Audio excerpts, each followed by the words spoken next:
What should I do to have a beautiful voice when singing? In singing. Beautiful. Ooh, beautiful. Yes. Mm, Oh, that was a little bit of wardrobe. Okay. that was. Anyway, so well, that depends. What do you like? I know. I mean, Yeah. singing is so subjective. We all like different things. I mean, some people like Christina Aguilera, some people like Aretha Franklin, some people like Nora Jones. Hmm. You know, some people like Amy Winehouse, and it's all Yeah. very, very, very different. Um, but in order for it to feel beautiful, I mean, you're going to need to take good advantage of resonance. You're going to need to have a consistent relationship between airflow and chord closure, and that's just really boring and not really pretty sounding at all. So Yeah.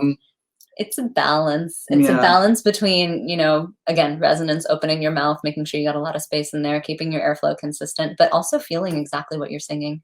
Because so much that's where I of, was going next. yeah, so much of beautiful singing comes from the emotion you put into it and the emotion that you can communicate.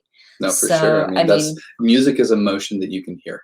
So if you can't really channel that and get that across to your listener, it doesn't even matter if you're technically like good, yeah. right? In that context, if you want to rate that as being important, but which you probably should, at least a Hmm. little bit if you're kind of serious about it. But regardless, if you get that feel across to your listener, Hmm. if you're contagious in that way, if Yeah. they are along that journey with you, Hmm. then people are going to love it. And Yeah. it doesn't matter if it sounds pretty or not. I mean, it can be quite the opposite of pretty. I mean, some metal music, I would argue, is not pretty.